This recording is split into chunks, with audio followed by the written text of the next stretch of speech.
the United States is the strongest and most stable industrial power in history.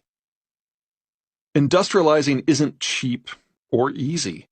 It requires a wholesale tearing up of what occurred before and replacing wood and stone with more productive and more expensive steel and concrete.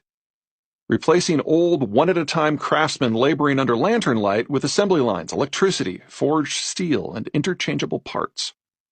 Overturning and discarding economic, social, and political traditions that stretched back not decades, but centuries, and replacing them with new systems that in many cases are as foreign to a culture as the new technologies that suddenly appear omnipresent. Anywhere industrialization occurs, it is massively disruptive, as everything about how a country functions is tossed to the side, with entirely new systems then imposed, typically from above. The financial and social costs are typically the greatest disruptions a culture ever experiences. In Europe, centuries of simple habitation had long ago gobbled up all available land, raising its cost. European workers were engaged in activities over every inch of that land, raising their cost.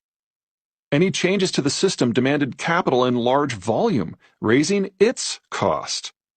Anything that made even a small change to the availability of land, like a flood or fire, or the supply of labor, like a strike or military skirmish, or the stock of capital, like someone important emigrating or a recession, would throw off the balance, raise costs dramatically for everyone, and trigger massive social upheaval.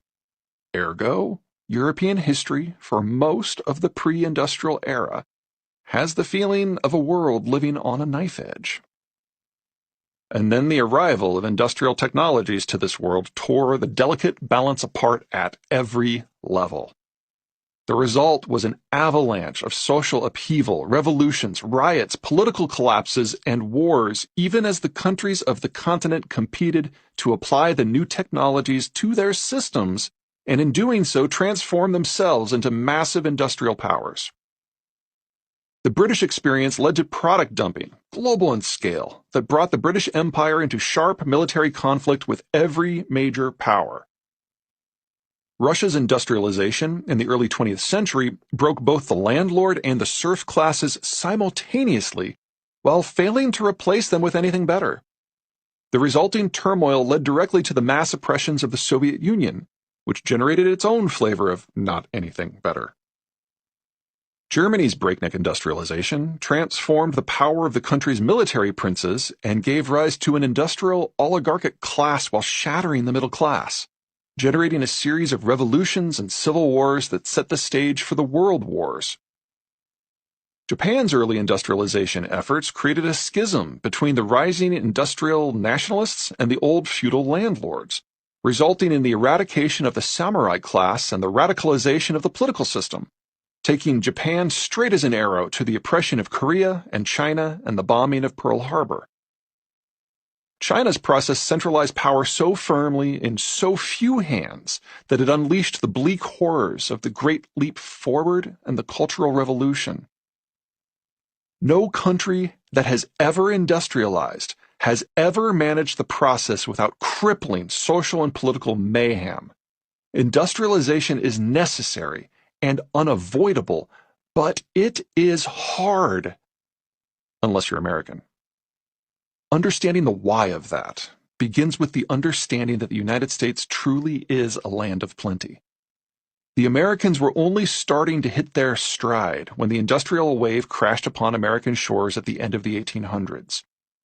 America's vast size kept land costs low, its river network kept capital costs low, an open immigration system kept labor costs low. The low cost of pre-industrial inputs changed the economics of industrialization in America, even as the lack of local geopolitical competition meant there was never a national security impulse to accelerate industrialization. The first such impulse didn't occur until World War II, 150 years after Germany and 200 after Britain. Instead of hitting everywhere all at once, the new technologies first went where they could get the biggest bang for the buck. places where inputs of land and labor were already more expensive, typically in the line of cities from Washington, D.C., north to Boston. Then industrialization linked these cities together in a webwork of infrastructure. Only then does that infrastructure begin spreading out to generate suburbs, or linking in smaller cities and towns, or plunging deep into the countryside. Germany industrialized and urbanized in barely more than a generation. In comparison, the United States didn't even finish electrifying the countryside until the 1960s. By many measures, the United States still isn't even close to finished.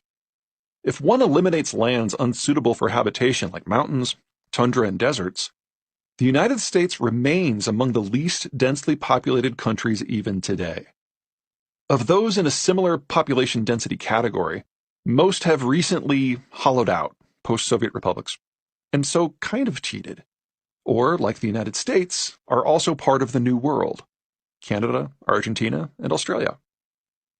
Simply to achieve the degree of population density that Germany had in 1900, the United States would have to nearly triple its 2022 population. And that doesn't even count the half of American territories, such as the Rocky Mountains, that are not well suited to settling. Industrialization could, and did, happen in the United States, but the transformation was slower and less jarring, giving Americans generations to adapt to change. America's industrial splash also didn't have a huge impact globally.